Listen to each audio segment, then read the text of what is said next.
এই দুনিয়াটা বিচরণের জন্য আল্লাহ রাব্বুল আলামিন মানুষকে সবচাইতে বিবেকবান সৃষ্টি হিসেবে বানিয়েছে, ঠিক কিনা? জবাব দিয়ে। আর উপরে যারা হাঁটবেন জোরে হাঁটেন না ভাই, যারা এই দাপাদাপি করলে কষ্ট হয়, একটু খুব নরমিয়াতের সঙ্গে হাঁটেন। আল্লাহ নিজেই বলেছেন ওলা কি একটা বলে গেলাম, ওলা তামশি ফিল আরদি মারহা, জমিনে হাঁটবা একদম কোন রকমের পা মিশাবা, দাপাদাপি করে হেঁটে না। ইন্নাকা লান তাখরিকাল আরদা ওয়া লান তাবলুগাল জিবালা তুল। আল্লাহ বলছে যে তোমরা হাইটে জমিনকে ফাটাই দিতে পারবে না, আর পাহাড়ের উচ্চও যেতে পারবে না, সুতরাং নরম ভাবে চলো। তবে আমার কথা কিন্তু গরম হবে। সম্মানিত হাজিরিন, 17টি বছর অনেক গরম কথা বলার পরেও 2-4টে মামলার আসামি ছিলাম, যার কারণে এখন আর নরমের সময় নাই, গরম যতবারই ততই দেব। আপনারা রাজি আছেন তো? মানব জীবন কয়েকটা ভাগে বিভক্ত। আস্তে কথা বলবেন প্লিজ, স্টেজে আস্তে কথা বলবেন, সাইডে আস্তে কথা বলবেন, আমি অল্প সময় কথা বলবো। বিষয়টা হলো মানুষের জীবন কয়েকটি ভাগে বিভক্ত: ব্যক্তি, পরিবার, সমাজ, রাষ্ট্র। এর ভিতরে আবার বিচার বিভাগ আছে, সামাজিক অনেক সাংস্কৃতিক বিভাগ আছে, আছে না? মুসলমান হিন্দুদের নানান রকমের আছে। কোরআনুল কারীমে আল্লাহ রাব্বুল আলামিন ওরকম বিভাগীয় ভাবেই আলোচনা করেছেন। মানুষের ব্যক্তি পরিবারের এই সম্পদ বন্টনের ক্ষেত্রেও একটা সূরা নাযিল হয়েছে, এমনকি নারীদের অধিকার নিয়েও একটা সূরা নাযিল হয়েছে, ঠিক কিনা? তো আমি আপনাদের সামনে আলোচনা করার পরে যদি সময় পাই, তাহলে ওই যে দোয়া কবুল হয় না 10টি কারণে, রাসূলের হাদিসে 10টি কারণ বলবো না, পারলে শুধুমাত্র 8টি পয়েন্টে কথা বলে নেমে যাও। সূরা মাইদা, না প্রধান বক্তা আছেন আবার, সূরা মাইদা 49 নম্বর আয়াতের ভিতরে 6টি পয়েন্ট এবং 50 নম্বর আয়াতের ভিতরে 2টি পয়েন্ট। এই 8টি পয়েন্ট আল্লাহ রাব্বুল আলামিন বিচার বিভাগ নিয়ে আলোচনা করেছেন। তাহলে আমার আলোচনার মূল বিষয়টা হলো বিচার বিভাগ। অন্য লাইনে যাওয়ার সময় হয়তো কম পাবো। এই বিচার বলতে কি বোঝাচ্ছে? সমাজের ভিতরে অন্যায়, অনাচার, পাপাচার, দুর্নীতি, নানান রকমের সামাজিক অবক্ষয়ের কোন কারণ ঘটতে পারে, সেটার সমস্যার জন্য কিছু ব্যক্তিকে আল্লাহ রাব্বুল আলামিন সমাজের ভিতরে, রাষ্ট্রের ভিতরে একটা স্থান দিয়ে থাকেন, যারা সেই সমস্যার সমাধানগুলো দিয়ে থাকেন। বুঝা গেছে? একটু কথা বলবেন, বুঝতে পারছেন? এখন সেই সমস্যা সমাধান সমাজের ভিতর যেটা হয়, সেটা দেশীয় কোনো কনস্টিটিউশন, দেশীয় সংবিধানের ভিত্তিতে হয় না, সেটা হয় সমাজের যে ব্যক্তিবর্গরা, মাতুব্বর, আমাদের গোপালগঞ্জের ভাষায় বলে মাতুব্বর, অর্থাৎ বিচারকের পর্যায়ে একটু মাথা ধরা সম্মানিত ব্যক্তি থাকে, তারা করেন। কিন্তু রাষ্ট্রীয় পর্যায়ে করেন কারা? যারা ওই আইন নিয়ে পড়াশোনা করে ডিগ্রি নিয়ে আসে, তাদেরকে ওই বিচারের জায়গায় বসানো হয়। সম্মানিত হাজিরিন, কেউ কি বলতে পারবেন বাংলাদেশের বিচার ব্যবস্থা এটা কোন দেশের আইন দিয়ে? আমাদের বাংলাদেশের আইন দিয়ে চলে, না কোরআনের আইন দিয়ে চলে, নাকি বহির্বিশ্বের আইন দিয়ে চলে? কেউ বলতে পারে? সংবিধান বাংলাদেশের না, বাংলাদেশের সংবিধানের আইন দিয়ে চলে ঠিকই, কিন্তু maximum rule of our constitution has come from the western country. পশ্চিমা বিশ্বের থেকে আমাদের দেশের যে সংবিধানের রুলগুলো আছে, এগুলো আসছে। আমরা মুসলমান, আমাদের এই বিচারের বিধান, বিচারের রুল, এটা কি আমরা পশ্চিমা বিশ্ব থেকে নেব, নাকি সাধারণ জনগণ থেকে নেব, নাকি আল্লাহ রাব্বুল আলামিনের কোরআনুল কারীম থেকে নেব? বলেন তো। কোরআন থেকে নেব, কিন্তু আমরা সেটা কি নেই না। আসুন ভাইরা, আল্লাহ রাব্বুল আলামিন সূরা মায়েদা 49 নম্বর আয়াতের ভিতরে জানিয়ে দেন, ওয়া আনিহকুম বাইনাহুম বিমা আনজালাল্লাহ।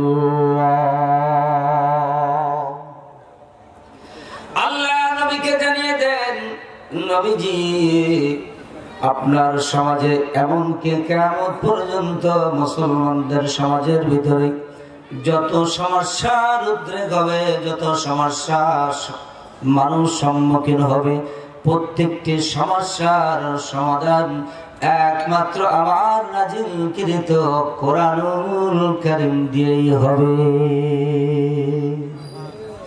You will decide everything in your society, in your country, even in the whole world, by the Holy Quran that I have sent from the Lawh-e Mahfuz. Allah Rabbul Alamin বলেন, আমার লওহে মাহফুজ থেকে যে কোরআনুল কারীম আমি রব্বে কারীম নাজিল করেছি, এই কোরআনুল কারীম দিয়ে ব্যক্তি, পরিবার, সমাজ এবং রাষ্ট্রীয় পর্যায়ের সমস্ত সমস্যার সমাধান গুলো কোরআনুল কারীম দিয়ে হওয়া লাগবে। রুল নাম্বার 1 পয়েন্ট হচ্ছে 8টি। বলেন তো কয়টি? 8টি। রুল নাম্বার 1 পয়েন্ট নাম্বার 1, আল্লাহ বলতেছেন বিচার যদি করতে হয় দুনিয়ার মানুষে, তোমার মস্তিষ্কে যে ব্রেন আছে, তোমাকে যে ব্রেন আমি দিয়ে দিয়েছি, ব্রেনটা খুব বেশি না। ওমা উতিতুম মিনাল ইলমি ইল্লা কলিলা। আমি আল্লাহ রাব্বুল আলামিন তোমাকে যে ব্রেন দিয়ে দিয়েছি একদম সামান্য। এই সামান্য ব্রেন দিয়ে দুনিয়া থেকে সূর্যের দূরত্ব 9 কোটি 30 লক্ষ মাইল, আর তারকার দূরত্ব কোটি কোটি মাইল, সেখান থেকে ছায়াপথের দূরত্ব আরো কোটি কোটি মাইল। এই পৃথিবীর চাইতে 13 লক্ষ গুণ বড় সূর্য, সূর্যের চাইতে লক্ষ লক্ষ গুণ বড় তারকা, তারকার চাইতে লক্ষ লক্ষ গুণ বড় ছায়াপথ, ছায়াপথের চাইতে লক্ষ লক্ষ গুণ বড় ওই যে আল্লাহ রাব্বুল আলামিন আকাশের ভিতরে বেলাকল নামক জায়গাটা তৈরি করে দিয়েছেন। আল্লাহ রাব্বুল আলামিন বলেছেন, এত কিছু সৃষ্টি করার পরে বান্দারে তোমাকে আমি যে ব্রেন দিয়েছি, এই ব্রেন দিয়ে তুমি মঙ্গল গ্রহ পর্যন্ত গিয়েছো, কিন্তু আমি রাব্বুল আলামিন এমন জ্ঞানী, তোমাকে সামান্য জ্ঞান দেওয়ার পরে যদি তুমি নবযান 11 করে 1957 সালে 3 জন নবচারী নিয়ে চাঁদে যেতে পারো বান্দা, আমি আল্লাহ রাব্বুল আলামিন সসীম জ্ঞান নয়, অসীম জ্ঞানের অধিকারী আমি আল্লাহ রাব্বুল আলামিন তোমার জন্য কত কি সৃষ্টি করেছি তুমি কি তা জানো? তুমি সেটা জানো না। তুমি দৈনিক মিনিমাম 17 বার তুমি 17 রাকাতের নামাজের ভিতর পড়ো, কিন্তু জানো না। তুমি নিজেই বলো আলহামদুলিল্লাহ, আল্লাহ তোমার প্রশংসা করছি। আল্লাহ, আমি যদি বলি আল্লাহ তুমি কোন আল্লাহর প্রশংসা করছো, আল্লাহ নিজেই জবাব দেন রব্বিল আলামিন, আমি বহু জগতের মালিক, অর্থাৎ একটা জগৎ নয়, আমি বহুমাত্রিক জগতের মালিক, সেই আল্লাহর তুমি প্রশংসা করছো। সেই আল্লাহ রাব্বুল আলামিন জানিয়ে দেন দুনিয়ার মানুষের, এই দুনিয়ার মুখে যত বিচার ফয়সালা করবা, সমস্ত বিচার এবং ফয়সালা তুমি যেটাই করবা না কেন, নিজের মন মস্তিষ্ক পরিচিত জ্ঞান দিয়ে, তোমার নিজের বানানো কনস্টিটিউশন সংবিধান দিয়ে তুমি বিচার করতে পারবা না। যদি মুসলমান দাবি করো তাহলে তোমার কোরআন দিয়েই তোমার বিচার করা লাগবে। সম্মানিত ভাইরা আমার, বিগত দিনেও কোরআন দিয়ে বিচার হয় নাই, সামনে হবে কিনা জানি না। বিচার কোরআন দিয়ে না হওয়ার কারণে অন্যায় ভাবে বিচার করা হয়েছে, অন্যায় ভাবে মানুষদেরকে বিভিন্ন ভাবে সাজা দেওয়া হয়েছে। একজন মানুষ 2 কোটি অথবা 1 থেকে 2 কোটি টাকার দুর্নীতির দায়ে তাকে 10 বছর পর্যন্ত কারাদণ্ড দেওয়া হলো, কিন্তু কয়েকদিন আগে কোর্টের মাধ্যমে জানা গেল উনি 4 বারের প্রধানমন্ত্রী, 2 কোটি টাকার দুর্নীতির মামলা, ওনাকে 10 বছর পর্যন্ত কারাদণ্ড দিয়ে রাখা হলো। কিন্তু সেই 2 কোটি টাকা বৃদ্ধি পেয়ে এখন 4 কোটি টাকার উপরে হয়ে গিয়েছে। আল্লাহ বলেন, যখন নিজের জ্ঞান দিয়ে, নিজের জ্ঞান প্রসূত সংবিধান দিয়ে বিচার তুমি করবারে বান্দা, তখন বিচার এরকম হবে। আর আবার আল্লাহর কোরআন দিয়ে বিচার করলে কোনো মানুষ পৃথিবীতে ঠকে না। একটু হা উতাস করে রান্না ওয়াজ চলবে জানে। ওই যে একজনে বলছিল কি যে আপনাকে জায়নামাজ দেন, দিন নামাজ পড়ো। জায়নামাজ তো দোয়া নাই, আমারও ওযু নাই। আপনার যেরকম জায়নামাজ আমার ওরম নামাজ। ওরম বোম বলবার কে মানুষের মতো চুপ করে বসে থাকলে ওয়াজ হবে না। বলছি না গরম ওয়াজ করবো, আজকে কান্দানি ওয়াজ করবো না।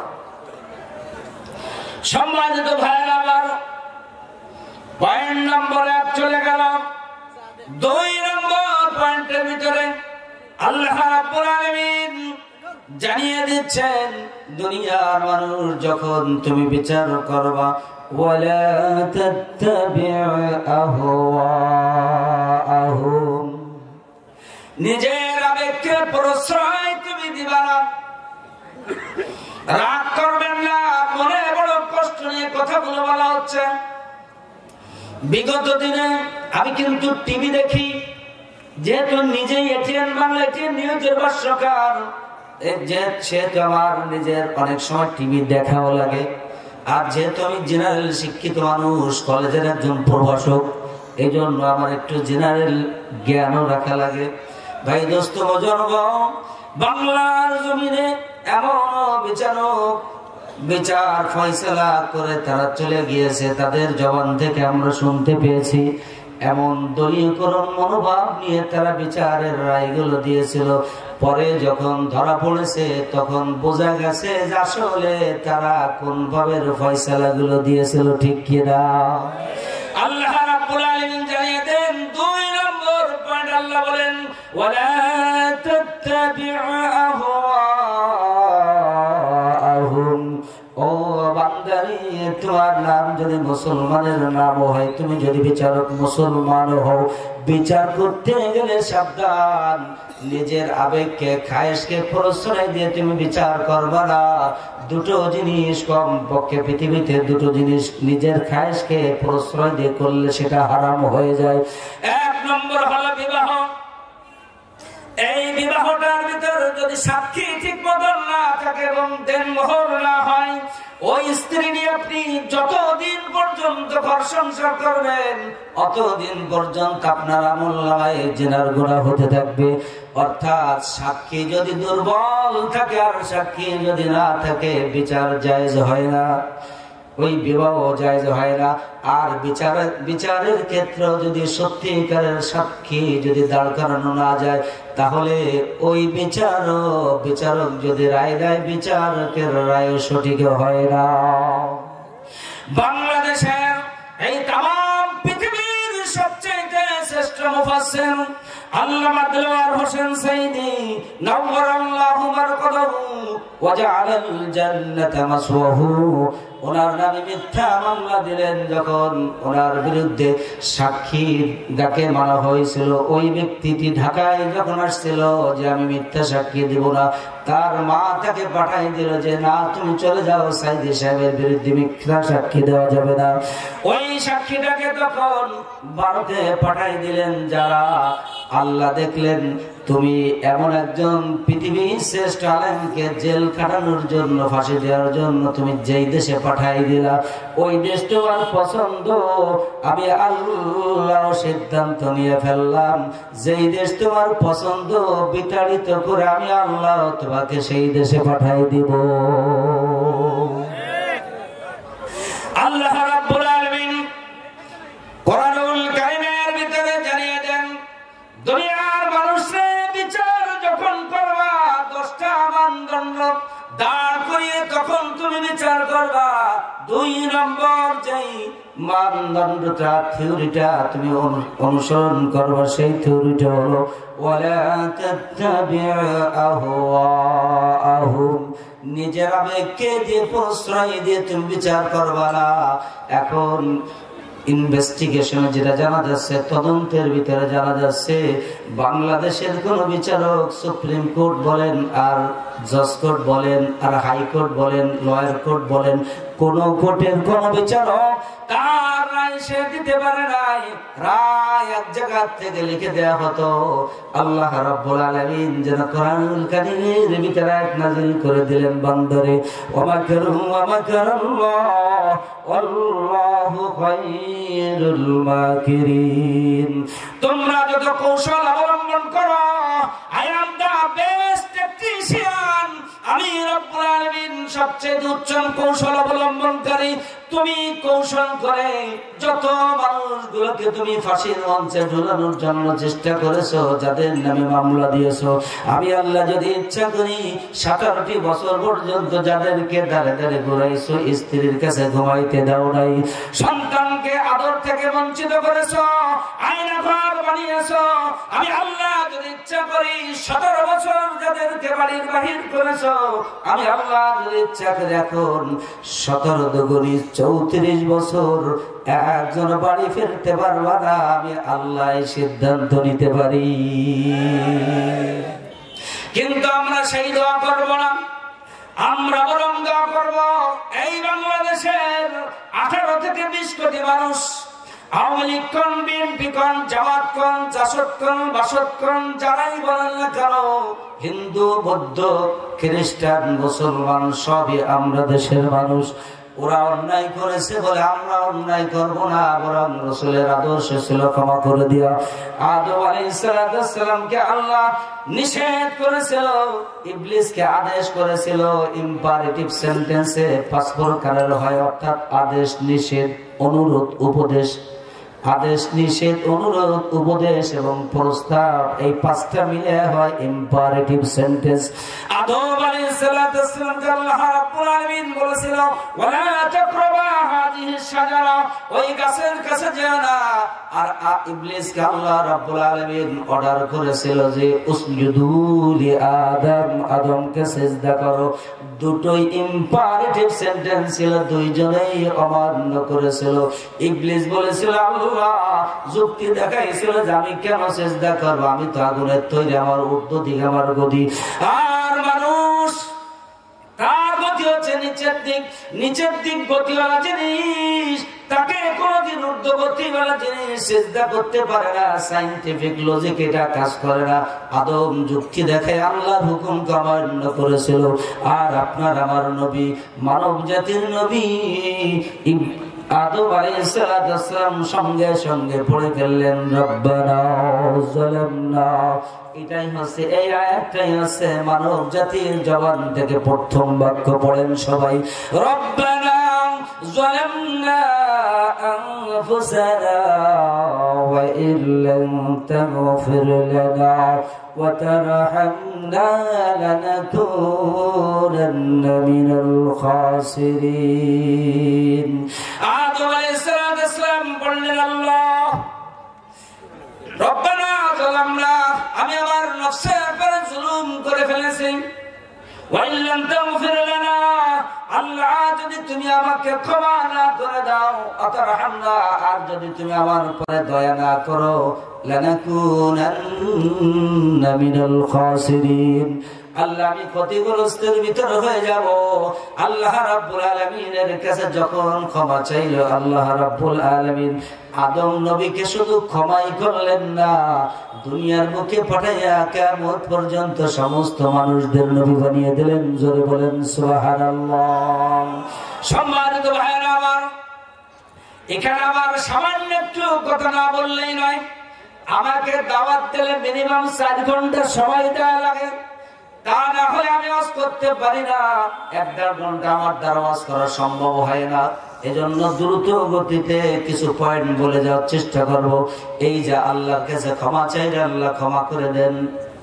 হযরত আব্দুল কাদের জিলানী রাহমাতুল্লাহ আলাইহি ওনার কাছে ওনার একজন মুরিদ যে বলতেছেন, হুজুর আমার আল্লাহকে কেমনে করে খুশি করা যায়?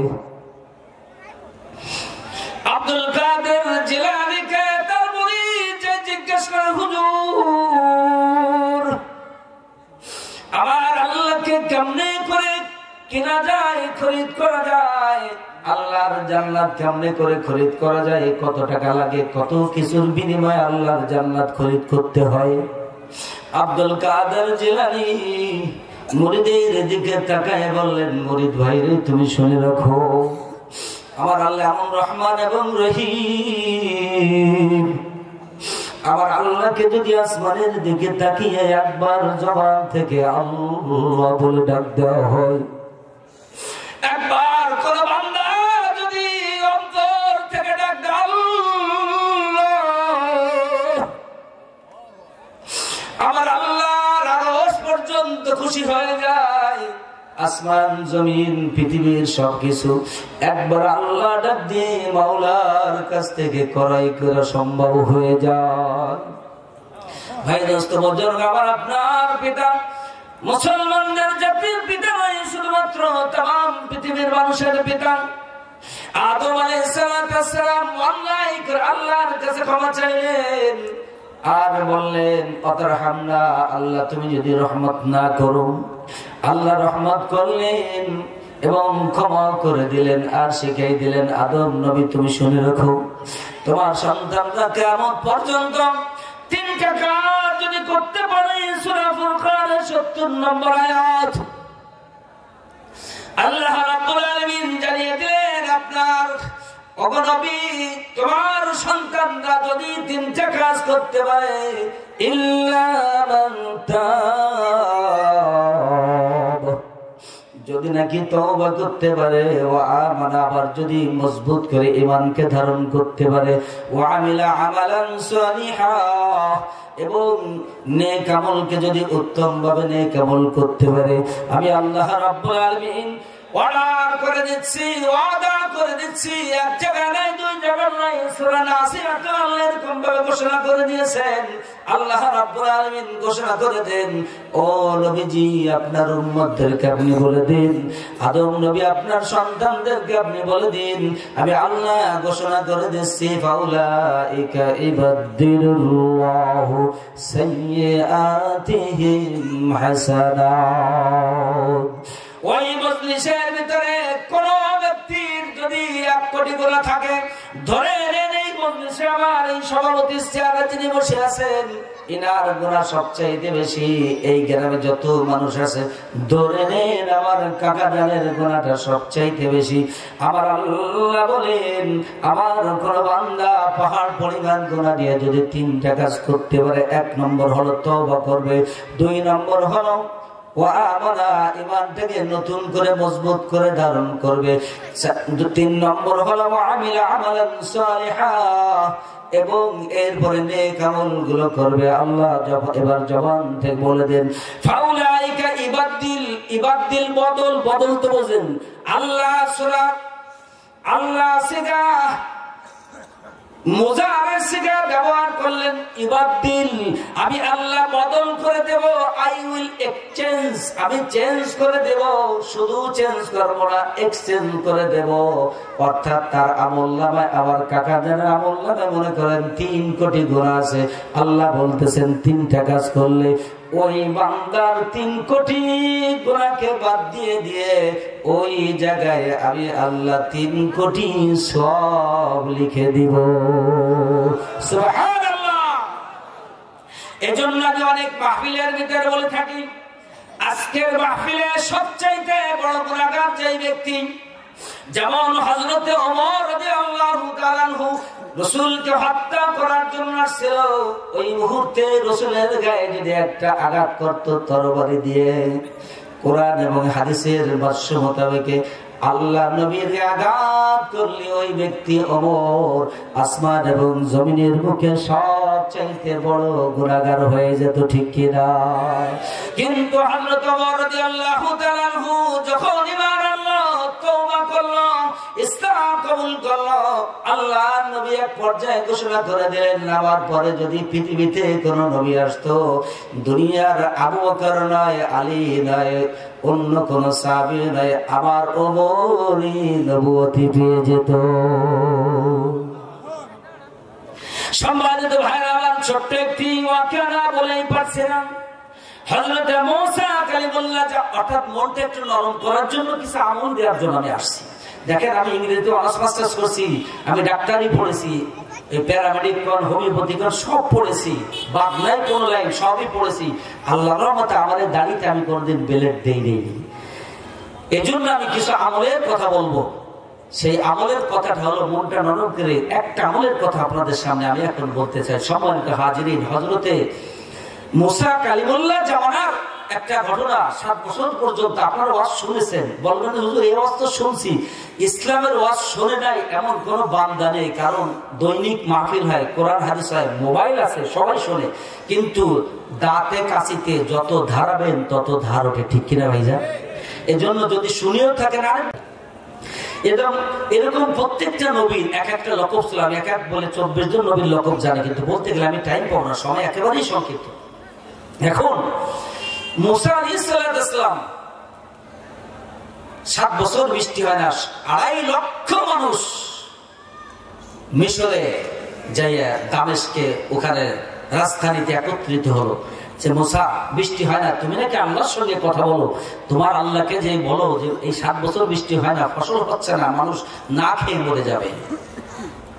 হযরতে মুসা কালিমুল্লাহ তোর পাহাড়ে আবার চলে গেলেন, সিজদারত রেখে আল্লাহর কাছে কাঁদতে লাগলেন, আল্লাহ আল্লাহ তুমি রহমানুর রহিম, আল্লাহ তুমি বান্দা সৃষ্টি করেছো, আল্লাহ তুমি মানুষ সৃষ্টি করেছো, আল্লাহ তোমার নাম রাজ্জাক, আল্লাহ তুমি নাকি রিজিক দিয়ে থাকো, আল্লাহ তুমি তো রিজিক দিয়েই থাকো।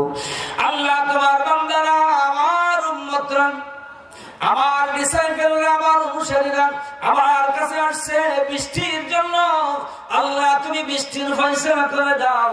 মুসা কালিমুল্লাহকে আল্লাহ রাব্বুল আলামিন বলে দিলেন, মুসা রে তুমি চলে যাও। এবার দামেস্কের অমুক বড় একটা মাঠ রয়েছে, ওখানে 2.5 লক্ষ লোক নিয়ে তুমি সেখানে আমি আল্লাহর কাছে চাও। কারণ আমি আল্লাহর একটা সুন্নাত আছে, শুধু নবীর সুন্নাত না, আল্লাহর একটা সুন্নাত আছে। সুন্নাত মানে শুধু নবীর সুন্নাত না, সুন্নাতের বাংলা হলো পদ্ধতি, সিস্টেম। ইংরেজিতে বলা হয় সিস্টেম, বাংলায় বলা হয় পদ্ধতি, আরবিতে বলা হয় সুন্নাত, রাসূলের সুন্নাত। এবার মুসা নবীর সুন্নাত, আল্লাহর একটা সুন্নাত আছে। আল্লাহর সুন্নাত হলো আল্লাহ বলতেছেন, উদউনি আস্তাজিব লাকুম, বান্দারা আমার কাছে চাইবা আমি জবাব দিব, আমার কাছে চাইবা 2 হাত তুলে চাইবা, আমি আল্লাহ হাত ভরে দিয়ে দেব। এটা আমি আল্লাহর সিস্টেম, আমি আল্লাহর সুন্নাত। মুসা কালিমুল্লাহকে আল্লাহ রাব্বুল আলামিন বলে দিলেন, মুসা রে 2.5 লক্ষ লোক নিয়ে দামেস্কের মাঠে যে তুমি আমার কাছে কান্নাকাটি করো, আমি আল্লাহ তোমার দোয়া মঞ্জুর করে বৃষ্টির ব্যবস্থা করে দেব। আল্লাহর অর্ডার নিয়ে মুসা কালিমুল্লাহ সমস্ত মানুষদেরকে মাঠে নিয়ে যেয়ে বসলেন, কান্নাকাটি শুরু হয়ে গেল, কিন্তু বৃষ্টি হয় না।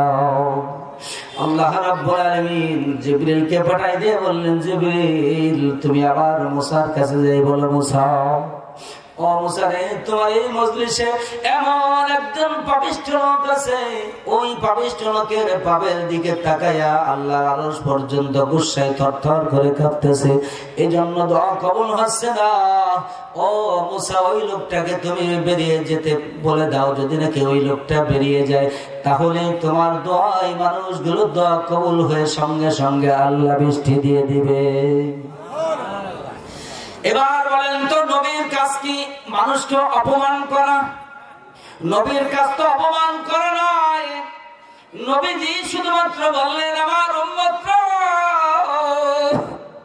এই মাত্র জিবরিল আমার কাছে এসে বলল, ও নবী মুসা আপনার মজলিসে এমন একজন পাপিষ্ঠ লোক আছে, যেই লোকটির গুনার কারণে বৃষ্টি হচ্ছে না। এবার প্রত্যেকটি লোক জীবনে কম বেশি গুনাহ করেছে, যে যতটুকু গুনাহ করেছে সে ততটুকু নিজে নিজে কল্পনা করতেছে, চোখ বুজে কাঁদতেছে, হায় রে আবার মুসা নবী কিতাবের ভিতরে আসতে উনি একটা ঘোষণা দিয়ে দিয়েছিল যে মজলিসের ভিতরে সবচাইতে গুনাহগার, সবচাইতে পাপিষ্ঠ যে লোকটি আছে সে বেরিয়ে যাও, তার জন্য বৃষ্টি হচ্ছে না। কিতাবের ভিতরে আসছে। এবার মুসা কালিমুল্লাহ ঘোষণা দেওয়ার পরে যিনি সবচাইতে জিনাকার, বদকার, গুনাহগার, তিনি চিন্তা করতেছে, হায়রে হয়তো আমি মুসা যেহেতু আল্লাহর সঙ্গে কথা বলে, কখন আমার নামটা ধরে ডাক দেয় যে তুমি বেরিয়ে যাও, এই চিন্তা করে মাথার উপরে কাপড় দিয়ে এইভাবে করে কাঁদতেছে আর বলতেছে, তোমার নাম রহমান, তোমার নাম রহিম, আল্লাহ আমি তো জানি জীবনে কতগুলো জিনা করেছি আল্লাহ। আরেকজন চিন্তা করতেছে, আল্লাহ আমি তো জানি জীবনে কি পরিমাণ আমি সুদ খেয়েছি। আরেকজন চিন্তা করতেছে, আল্লাহ আমি তো আমার ভাই বোনকে জমিতে ফাঁকি দিয়েছি, ঠকাইছি। আরেকজন চিন্তা করতেছে, আমি তো মানুষ হত্যা করেছি। আরেকজন চিন্তা করতেছে, আমি তো এই অন্যায়গুলো করেছি গোপনে, রাত্রে বেলা মানুষ দেখে নাই। এক একজন এক এক রকমের কান্নাকাটির রোল বয়ে গেল। অর্থাৎ প্রত্যেকে চিন্তা করতেছে, আমি যদি এই মজলিস থেকে এই মুহূর্তে বেরিয়ে যাই, মানুষ বলবে ওই যে পাপিষ্ঠ লোক বেরিয়ে যায়। আল্লাহ তুমি এই মানুষগুলোর ভিতরে আমাকে তুমি বেইজ্জতি করলে রে মওলা। এই কথা বলে সবাই চোখে পানি ফেলে দিয়েছে। একটু পরে 5-10 মিনিট পরে আসমান থেকে অঝরে বৃষ্টি শুরু হয়ে গেল। এবার মুসা কালিমুল্লাহ আল্লাহর কাছে আবার নতুন করে মামলা দায়ের করলেন আল্লাহর বিরুদ্ধে, নাউজুবিল্লাহ। অর্থাৎ আল্লাহকে বললেন, আল্লাহ আমাকে দিয়ে তুমি ঘোষণা করাইলা এই মজলিসের ভিতরে পাপিষ্ঠ লোক আছে, তার কারণে বৃষ্টি হচ্ছে না। ওই লোক বেরিয়ে না যাওয়া পর্যন্ত মজলিসের ভিতর থেকে ততক্ষণ পর্যন্ত বৃষ্টি হবে না। আল্লাহ আমি তাকে বক্তব্য দিচ্ছি, 2.5 লক্ষ মানুষের ভিতরে একজন মানুষ এখান থেকে বেরিয়ে যায় নাই, তাহলে কি তুমি আমি মুসাকে মানুষের সামনে মিথ্যাবাদী বানাইলা? আল্লাহ রাব্বুল আলামিন ডাক দিয়ে বলে, মুসা রে, ও মুসা আমি তোমাকে মিথ্যাবাদী বানাই নাই, বরং তুমি তোমার উম্মতদেরকে সুসংবাদ দিয়ে দাও। ওই মজলিসের ভিতরে একজন পাপিষ্ঠ লোক ছিল, সে এমন ভাবে আমি আল্লাহর দিকে রুজু হয়ে মোতাওয়াজ্জা হয়ে কান্নাকাটি করতেছিল। ওই একটা লোকের কান্নার কারণে ওই মজলিসের ভিতরে 1-2 নয় 2.5 লক্ষ মানুষের জীবনের সমস্ত গুনাহগুলো আমি আল্লাহ মাফ করে দিয়েছি। সুবহানাল্লাহ। সম্মানিত ভাইরা আমার, আল্লাহ মহান রহমতের আল্লাহ, আমাদের গোপালগঞ্জের একজন বক্তা আছে, নাম তার নাসিরউদ্দিন, আমাদের একই এলাকায় বাড়ি। উনি বলেন, আমার আল্লাহর মতন আল্লাহ হইল। আরেকটি ঘটনা না বলে আপনাদের সামনে পারতেছি না। আল্লাহ যে আল্লাহ, কেমন রহমতের আল্লাহ। একবার ইব্রাহিম আলাইহিস সালাম, ইব্রাহিম নবীর একটা সুন্নাত ছিল, কোনদিন মেহমান ছাড়া খাইত না। আর আমাদের সিস্টেম হলো, মেহমান দেখলি কলিজাটা রাগে গুসায় কাঁপতে থাকে, রাগ হয়ে যায় যে খাবার আছে একটু, আরেকজন মেহমান আসে দাঁড়াইল। কিন্তু যদি কোনো বাড়িতে মেহমান আসে, জেনে রাখবেন ওই বাড়িতে আল্লাহ রহমত নিয়ে মেহমান হাজির হয়।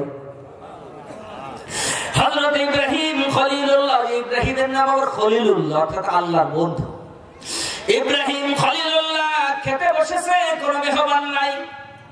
ইতিমধ্যে একজন মেহমান হাঁটতে হাঁটতে আসতেছে।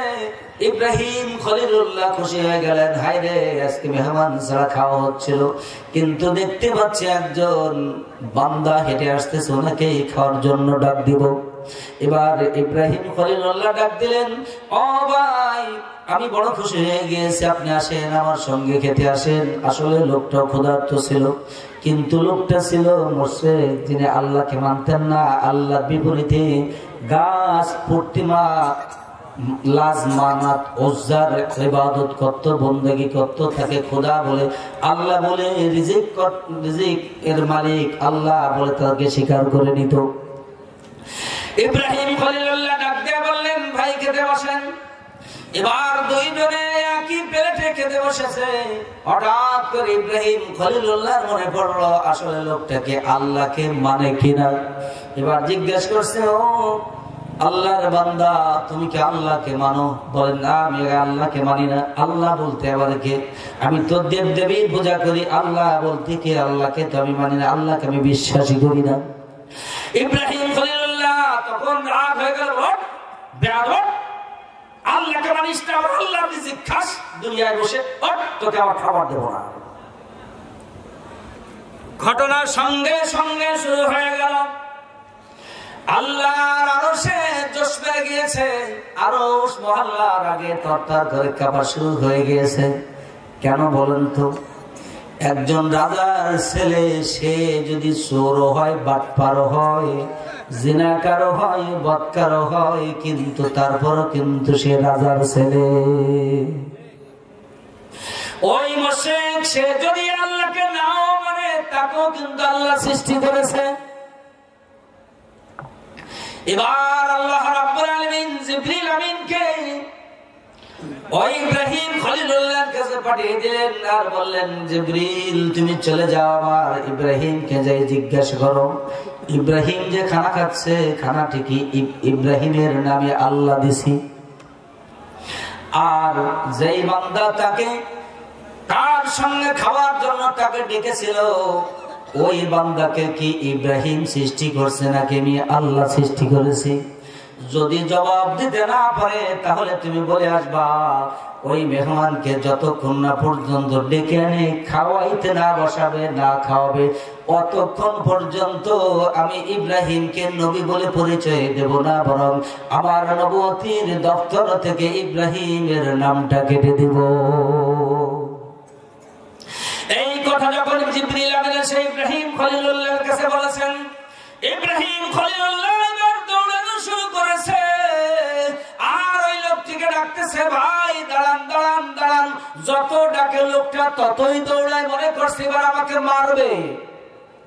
আসলে মনে করাই স্বাভাবিক, একবার রাগ করে খাবারতে ঘোরাই দিয়েছে, এবার যদি ধরতে যায় তাহলে তো ভাবতেই পারে যে আমাকে মারবে। এবার ইব্রাহিম খলিলুল্লাহ যখন দৌড়ে না পারে, আশেপাশের লোকদেরকে ডাক দিয়ে বলে, লোকটাকে একটু থামাও। এবার যখন লোকটাকে থামানো হয়েছে, ইব্রাহিম খলিলুল্লাহ দুই হাত ধরে বলে, ভাই মস্ত বড় ভুল করেছি, তুমি আমাকে জলদি করে ক্ষমা করে দাও, আমার সঙ্গে তোমার খাওয়া লাগবে। ইব্রাহিম খলিলুল্লাহর চোখে পানি দেখে লোকটা দেখলো আসলে ঘটনা তো সত্যি, উনি তো কাঁদতেছে। এবার সত্যি ইব্রাহিম খলিলুল্লাহর সঙ্গে আবার ফিরে আসছে, খেতে বসেছে, কিন্তু মুশরিক লোকটি আর খানায় হাত দেয় না। বলে, তোমার বলা লাগবে কেন তুমি আমাকে উঠাই দিয়েছো, আর কেনই বা আমাকে ফিরাইয়া এনেছো? এবার ইব্রাহিম খলিলুল্লাহ বলে, ও ভাই, বড় করুণ কাহিনী ভিতরে। আল্লাহর সঙ্গে নবুয়তির একটা ফানাফিল্লার খেলা চলতেছিল, তুমি তো টের পাও নাই। ও ভাই, আমার আল্লাহ আমাকে ডাক দিয়ে বলেছে, ইব্রাহিম 70 বছরের বয়সের লোকটি, তার বয়স হয়ে গেছে 70 বছর। 70 বছর পর্যন্ত আমি আল্লাহকে আল্লাহ বলে মানল না, আমি আল্লাহর নাফরমানি করলো, আমি আল্লাহকে আল্লাহ বলে কোনদিন সিজদা করলো না, আমি আল্লাহকে রাজ্জাক মানলো না, আমি আল্লাহকে খালেক মানলো না, আমি আল্লাহর বিরুদ্ধে আচরণ করলো। এরপরও 70 বছর পর্যন্ত আমি আমার ওই মুশরিক বান্দার খানাকে বন্ধ করে দেই নাই। আর তোমার কাছে একবার মাত্র স্বীকার করেছে, তুমি সেই বান্দার খানাটা তুমি বন্ধ করে দিলা। এজন্য ভাই আপনাকে আমি ডেকে নিয়ে আসছি। এবার ওই মুশরিক লোকটি বলতেছে যে আল্লাহ এত রহমান, এত রহিম, যে আল্লাহ 70 বছর পর্যন্ত আল্লাহকে আল্লাহ বলে আমি মানলাম না, এরপরে যে আল্লাহ আমি বান্দা মুশরিক আমাকে বলে দাও, আমাকে যে আল্লাহ বলে নাই, যে আল্লাহ আমাকে বান্দা হিসেবে এখনো পর্যন্ত বলে যায় নাই, আমার খানা বন্ধ করে দেয় না। আমি সে আল্লাহকে আর ভুলে থাকতে চাই না। খলিলুল্লাহ আপনি আমাকে পড়িয়ে দেন লা ইলাহা ইল্লাল্লাহু ইব্রাহিম খলিলুল্লাহ। সম্মানিত ভাইরা আমার 3 নম্বর পয়েন্টে বার যাব। পয়েন্ট কত? 8টা। কত পয়েন্ট? কয়টা বলেছি? 2টো। 1 নম্বর হলো মুসলমান হলে আল্লাহর কোরআন দিয়ে বিচার ফয়সালা করতে হবে। 2 নম্বর হলো বিচার করতে যে ব্যক্তি আক্রোশকে চরিতার্থ করা যাবে না। 3 নম্বর পয়েন্ট আল্লাহ রাব্বুল আলামিন বলেন وَاحْذَرْهُمْ أَنْ يَفْتِنُوكَ عَنْ بَعْدِ مَا أَنْزَلَ اللَّهُ إِلَيْكَ। নবীজি আপনাকে আমি জানিয়ে দিচ্ছি, আপনি যখন বিচার করবেন সমাজের ভিতরে, রাষ্ট্রের ভিতরে যখন বিচার ফয়সালা আপনি করবেন, নবীজি আপনাকে জানিয়ে দিচ্ছি বাহিরের বিশ্বের ইংল্যান্ড, আমেরিকা, ভারত, পাশ্চাত্যের কোন তন্ত্র মন্ত্র, আইন, কোন ধারা, কোন জিনিস বিচারের ভিতরে ঢুকতে পারবে না। একচ্ছত্র আইন হবে আমি আল্লাহর কোরআনের আইন। কিন্তু বলেন তো আমাদের দেশে কোরআনের আইন দিয়ে বিচার হয়? হয় না। আল্লাহ রাব্বুল আলামিন সূরা মাইদা 40 নম্বর আয়াতের ভিতরে জানিয়ে দেন ওয়াল্লাম ইয়াহকুম বিমা আনসালাল্লাহ ফাউলাইকা হুমুল কাফিরুন। যারা কোরআন দিয়ে বিচার করে না তারা হচ্ছে কাফের। এবার 45 নম্বর আয়াতের ভিতরে আল্লাহ রাব্বুল আলামিন আবার বলেন ওয়াল্লাম ইয়াহকুম বিমা আনসালাল্লাহ ফাউলাইকা হুমুজ জালিমুন। যারা কোরআন দিয়ে বিচার করে না এরা হচ্ছে জালেম। আল্লাহ 46 নম্বর আয়াত বাদ দিয়ে 47 নম্বর আয়াতের ভিতরে আল্লাহ রাব্বুল আলামিন জানিয়ে দেন ওয়াল্লাম ইয়াহকুম বিমা আনসালাল্লাহ ফাউলাইকা হুমুল ফাসিকুন। আল্লাহ রাব্বুল আলামিন 3 নম্বর পয়েন্টে বলে যারা কোরআন দিয়ে বিচার ফয়সালা করে না তারা হচ্ছে ফাসিক। এবার একটু ব্যাখ্যা শুনুন। তাহলে বলেন তো যারা বিচার করে তারা জালেম, তারা ফাসিক, তারা কাফের, আর আমরা কি সাধারণ মুসলমান, তাই না? তাই না? তাহলে আমরা তো সব কিছু না, এত গুণ আইশ্বর না, যা ভাবছো তা না। ওই যে আমি একটা আসার সময় আমার বক্তব্য একটু হাসাচ্ছিলাম গাড়িতে, ঘুমাচ্ছে তো সারা ড্রাইভার গাড়ি চালায়, মাঝে মধ্যে হাসাইতে হয়।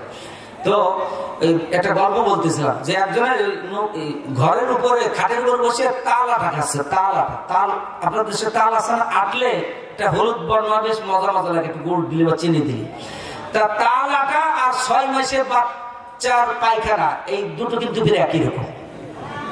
তা ওই 6 মাসের বাচ্চার পায়খানা কুকুরের কাছে পৃথিবীর সবচেয়ে স্বাদের জিনিস হলো কুকুরের কাছে 6 মাসের বাচ্চার পায়খানা।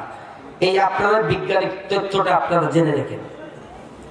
এখনো উপরে বসে এই ওই লোকটা ঘরের ভিতরে বসে তাল আটা আঙুল দিয়ে চাটে চাটে খাচ্ছে, আর কুকুর ওই নিচেতে এরকম জিভে বের করছে, এরকম করতেছে।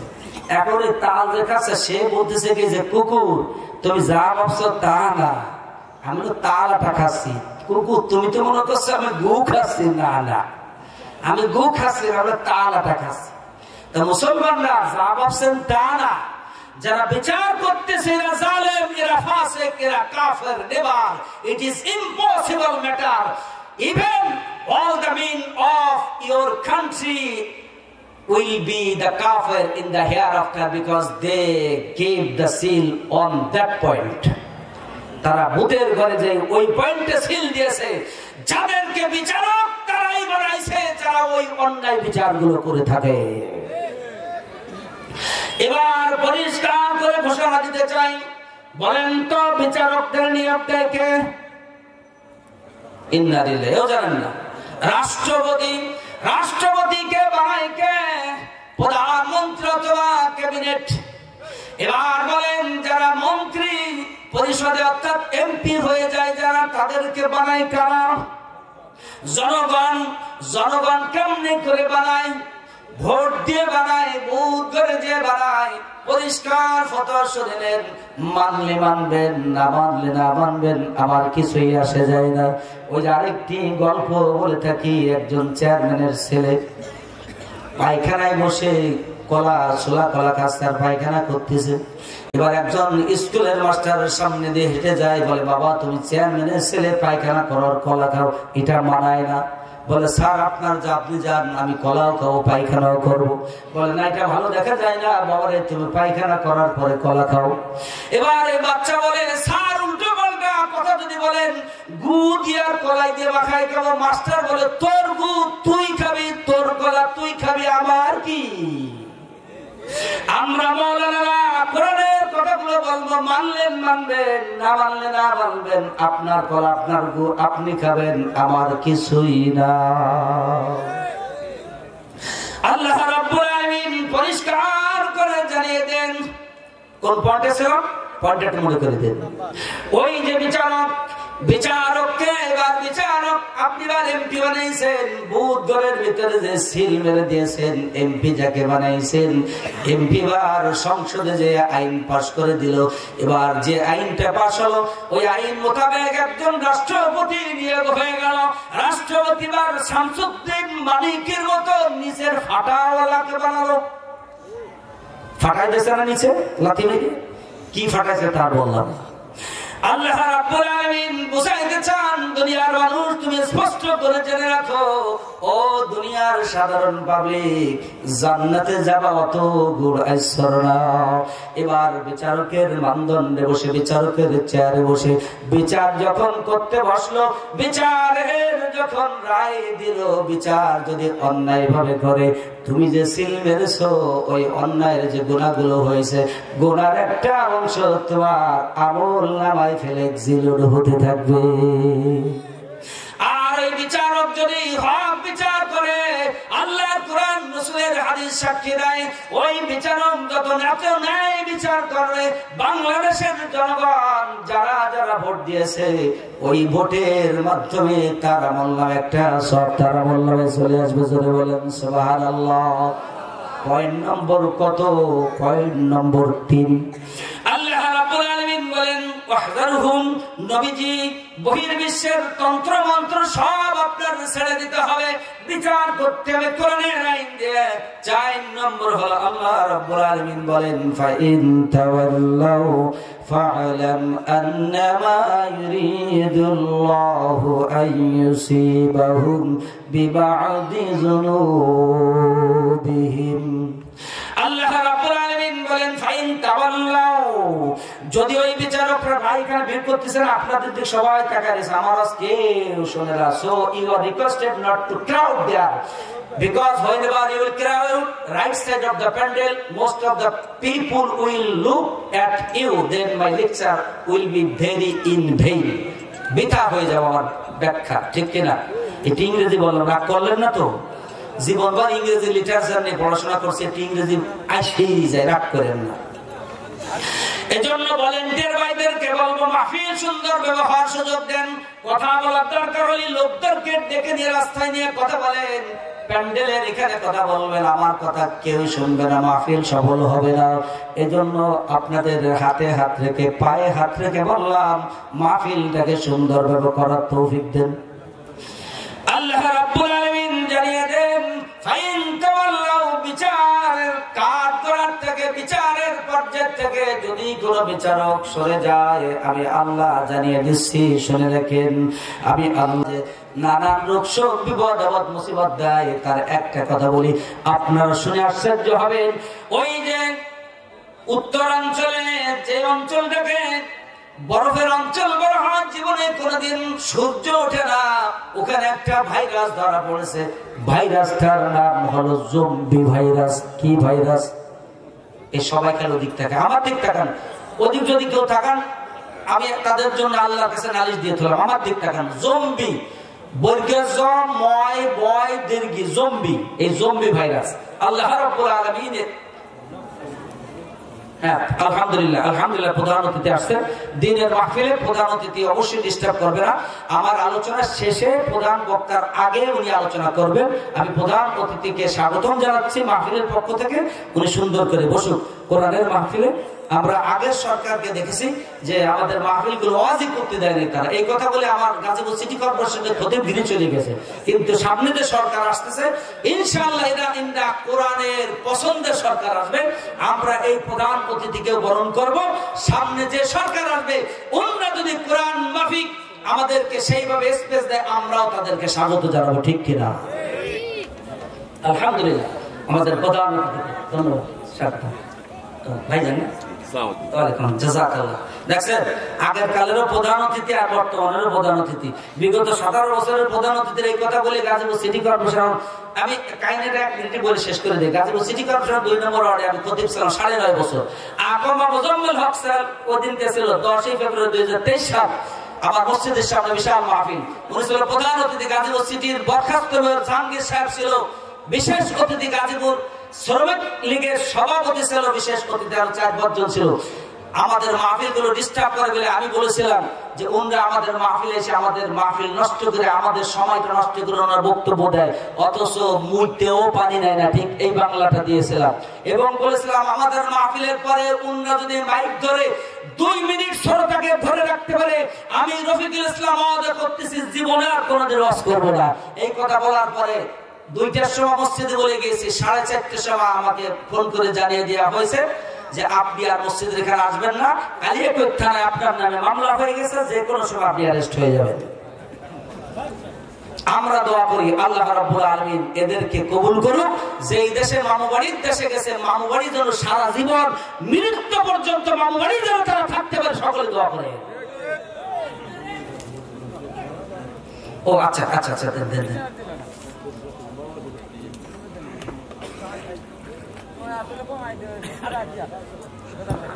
আলহামদুলিল্লাহ, আসলে আমাদের আজকের ইসলামা সম্মেলনের প্রধান অতিথি, সহায়ক প্রধান অতিথি, সবার মধ্যমণি আলহামদুলিল্লাহ আমাদের মাঝে সকলে উপস্থিত।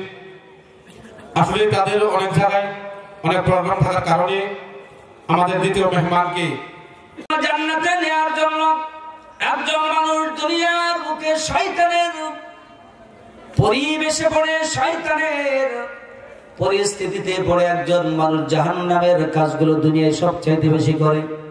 এটা স্পষ্ট করে কালামুল্লাহ শরীফ এবং হাদিসের ভিতরে আসছে, ইন্নান নাফসা লাআম্মারাতুম বিসু। মানুষ সবসময় যেন অন্যায় কাজ গুনার কাজগুলো করে, এটাই মানুষের সহজাত প্রবৃত্তি, এটাই হচ্ছে নেচার, এটাই হচ্ছে ফিতরত। এজন্য ভাইরা আমরা দুনিয়ার বেশিরভাগ মানুষগুলো দুনিয়ার জীবদ্দশায় জান্নাতের কাজগুলো করে যেতে পারি না, কিন্তু মরার পরে 3টা কাজ আমি আপনি চলে যাওয়ার পরেও জান্নাতি কাজ হিসেবে থাকবে। যেরকম মানুষ ব্যাংকে টাকা রাখলে তার একটা লভ্যাংশ সে পেতেই থাকে, ইন্টারেস্ট বলেন আর যাই বলেন। একজন মানুষ দুনিয়া থেকে বিদায় নিয়ে গহীন অন্ধকার কবরে চলে যাবে। ওই কবর আপনজন ভাই বোন পিতামাতা কেউ যাবে না, অনন্তকাল একাই সেই কবরের ভিতরে থাকা লাগবে। ওই কবরের জন্য আপনার আমার কিছুই করতে হবে। আল্লাহ রাব্বুল আলামিন বলতেছেন সূরা তাকাসুরের ভিতরে, আলহাকুমুত তাকাসুর হাত্তা যুরতুমুল মাকাবির। দুনিয়ার মানুষে তোমরা এক এক করে আস্তে আস্তে করে তোমরা কবরের দিকে চলে যাচ্ছ। দুনিয়ায় বেশি পাইবা, বেশি টাকার মালিক হবে, বেশি গাড়ি করবা, বেশি বাড়ি করবা, বেশি সম্পদের মালিক হইবা, ছেলে মেয়েকে বড় কিছু করবা, ইত্যাদি ইত্যাদি। দুনিয়ার স্বার্থের জন্য তোমরা করবা করবা করবা। এই যে করার চিন্তা ভাবনা, হাত্তা যুরতুমুল মাকাবির। আল্লাহ বলতেছে এইভাবে করে মানুষগুলো একসময় কবরের বাসিন্দা হয়ে যায়। এজন্য আল্লাহ রাব্বুল আলামিনের নবী উম্মতকে জান্নাতে নেওয়ার জন্য 3টা পদ্ধতি করে গেলেন। 1 নম্বর হলো উম্মত তুমি মরে যাওয়ার পরে কবরে যেন তোমার সব পৌঁছে, জন্য তুমি নেক সন্তান রেখে যাও। কিন্তু আমাদের যে সন্তান আদিগুলো রয়েছে একটা অনেক সন্তান হবে কিনা সন্দেহ, আল্লাহ মালুম, আল্লাহ ভালো জানে। মাদ্রাসায় পড়াইলো যে নেক সন্তান বেটার কোনো একজন মানুষ যদি ওঠেন আল্লাহর কাছে নালিশ দিয়ে তোমার আল্লাহ ওই মানুষটার বিচার তুমি করিও। আমি মাত্র 10টা মিনিট সময় নেব, এই 10 মিনিটের ভিতরে যদি একটা লোক ওঠেন আল্লাহর কাছে বিচার দিয়ে তোমার আল্লাহ তুমি তার বিচার তুমি করো। কারণ এই সময় আমার শেষ সময়টা উঠবেন না। আল্লাহ নবী উম্মতকে জান্নাতে নেওয়ার জন্য 3টা পদ্ধতি রেখে গেলেন। উম্মত যদি জাহান্নামী হয়ে যায় কবরে যে যেন তার নেক সন্তান থাকে, কিন্তু নেক সন্তানের সম্ভাবনা কম থাকে। দেখা যায় যত নেক সন্তান হোক মাদ্রাসায় পড়লেও যে নেক সন্তান হবে কোনো গ্যারান্টি নেই। মাদ্রাসায় পড়েও কত আলেম জালেমের কাজ করে, ঠিক কিনা? ফরিদউদ্দিন মাসুদের মতন মাওলানা যদি থাকে তাহলে নেক সন্তানের আশা করার দরকারই নেই। সম্মানিত ভাইরা আমার, আল্লাহ নবী বললেন নেক সন্তান রাখো। নেক সন্তান যদি না পারো সমাজের উন্নয়নে কিছু করে যাও, মসজিদ মাদ্রাসার জন্য কিছু করে যাও, এটা তুমি মরে যাওয়ার পরে তোমার আমল নামায় ফেলেক্সিলোরে সবগুলো যাইতেই থাকবে। সেটাও যদি না পারো উম্মত, তাহলে তুমি এমন কিছু সাদাকাতুল জারিয়া করে যাও যে সাদাকাতুল জারিয়ার অর্থাৎ সেই সম্পদটা কিয়ামত পর্যন্ত বিরাজ করবে। অর্থাৎ সেরকম একটা জিনিস হলো মাদ্রাসা এবং মসজিদ। কোরআন কিয়ামত পর্যন্ত থাকবে, মসজিদও কিয়ামত পর্যন্ত থাকবে। আল্লাহ রাব্বুল আলামিন সূরা বাকারা 261 নম্বর আয়াত জানিয়ে দিচ্ছেন মাসালুল্লাযী, দেখেন আল্লাহ জান্নাতে মানুষের কেমনে নিতে চায়। আমি তো আশ্চর্য যে আল্লাহ কি বোকা নাকি? নাউজুবিল্লাহ, আল্লাহ আসলে বোকা? বুঝছেন আল্লাহ কিরকম বোকা? এই বান্দা খালি গুনাহ করে আল্লাহ ফস করে সব গুনাহ মাফ করে দেয়। আল্লাহর দিলটা এত নরম, এই জন্য আল্লাহ আসলে আমার মনে আল্লাহ আসলে একটু বোকা বান্দার কাছে। নাউজুবিল্লাহ, মানে এটা আবেগ নিয়ে মুসা নবীর মতন বলতেছে আর কি। দেখেন আল্লাহ কেমনে জান্নাতে নিতেছে, কি সুন্দর ঘোষণা দিয়ে দিলেন। আল্লাহ বলতেছেন দুনিয়ার কোন একজন গরিব মানুষ যদি আমার ঘর মসজিদ, আমার নবীর ঘর মাদ্রাসা, এরকম কোন দিনই প্রতিষ্ঠানে মাত্র 1টি টাকা দান করবে, কামাসালে হাব্বা, সূরা বাকারা 261 নম্বর আয়াত। আমি এক একটা শব্দের ব্যাখ্যা করতেছি। আল্লাহ বলতেছেন কামাসাল, মিসাল অর্থাৎ উদাহরণ, হাব্বা মানে হচ্ছে শস্য দানা। আল্লাহ বলতেছে সে যেন একটা শস্য দানা মাটিতে গেড়ে ফেললো। আল্লাহ এরপরে বলতেছেন সাবআ সানাবিল, এবার ওই ডালের থেকে ডাল যখন বেরিয়ে গেল, ডাল থেকে 7টা ডাল বেরিয়ে গেল, একটা কাণ্ড বের হলো, কাণ্ড থেকে 7 দিকে 7টা ডাল বের হয়ে গেল। সাবান মানে হচ্ছে 7। ফিকুল্লি সাবাতিন মিয়াতু হাব্বা, আল্লাহ বলছেন মিয়া মিয়া মিয়া মিয়া মানে 100, আরবিতে বলে মিয়া মিয়া অর্থাৎ 100, হাব্বা মানে ফল। আল্লাহ বলতেছেন প্রত্যেকটি ডালায় 100 করে ফল হলো। এবার আপনার অঙ্ক বসে আমাকে বলেন গাছ হলো একটা, ডাল হলো 7টা, প্রত্যেক ডালে ডালে 100 করে ফল হলো, টোটাল এক গাছে ফল হলো কয়টা? 700। আল্লাহর কোরআন, আল্লাহ বলতেছেন দুনিয়ার কোন গরিব মানুষও যদি আমি আল্লাহর ঘরের দিকে তাকায়া, আমার নবীর মসজিদের দিকে তাকায়া, গরিব অসহায় মানুষের দিকে তাকায় মাত্র 1টা টাকা দান করবে, ওই ব্যক্তির নাম আমলনামায় সঙ্গে সঙ্গে আমি আল্লাহ 700 টাকা দানের সওয়াব লিখে দেই। এইটাই সুবহানাল্লাহ শেষ জায়গা নাই। তাফসীর পড়ি না, বিদায় বুঝি না। আল্লাহ আয়াতের শেষে বলতেছেন আল্লাহু ইউদাইফু লিমান ইয়াশা, আমি আল্লাহ যদি চাই ইউদাইফু লিমান ইয়াশা, যারটা ইচ্ছা যেই ব্যক্তিটা পছন্দ হয়, ইউদাইফু অর্থাৎ বৃদ্ধি করব। যায়িফের অর্থ তাফসীরকার আল্লামা সানাউল্লাহ পানিপতি রাহমাতুল্লাহ আলাইহি তার তাফসীরে মাজারের ভিতরে লেখা হয়েছে, ইদাইফুর ব্যাখ্যা লেখা হয়েছে দুনিয়ার মানুষ দেখা যাবে একজন গরিব মানুষ, অসহায় মানুষ, ভ্যান চালানো মানুষ আল্লাহর ঘর দিনের জন্য মাত্র 10টা টাকা দান করছে। কিয়ামতের হাসরের ময়দানে তার আমলনামায় কোটি কোটি টাকার উহুদ পরিমাণ পাহাড়ের একটা সওয়াবের পাহাড় আল্লাহ দিয়ে খাই দিবে। এবার অন্য মানুষ জিজ্ঞাসা করবে আল্লাহ ও তো অমুক মাহফিল আমি তো দিয়েছিলাম 1 লাখ টাকা, আর ওই ব্যক্তি রিক্সা চালায় সে দিয়েছিল মাত্র 10 টাকা। ওই ব্যক্তির আমল নামাটা এই যে 10 টাকার বিনিময়ে পরিমাণ সমান সমান একটা পাহাড়ের সমান একটা পাহাড় হয়ে গেছে সওয়াবের। আর আমি লক্ষ টাকা দিয়েছি, তার কেন হলো না? আল্লাহ তখন জবাব দিয়ে দিবে, ও আব্দুল্লাহ তুমি জানো না ওর রিক্সা চালানো টাকা কত কষ্টের টাকা। আমার ঘর মসজিদকে ভালোবেসে আমি আল্লাহর উপরে তাওয়াক্কাল করে ওই যে 1 টাকা 100 টাকা আর আমি আল্লাহ বিরুদ্ধে করে দেব, এটা জানার পরে আমার এই বান্দা দান করেছিল। এই জন্য আমার বান্দার অন্তরের দিকে তাকাই আমি আল্লাহ নাজিদ লাহু ফি হারসিহি, আমি আল্লাহ তার ব্যবসায় বরকত দিয়ে এই কোটি কোটি টাকা বানিয়ে দিয়েছি।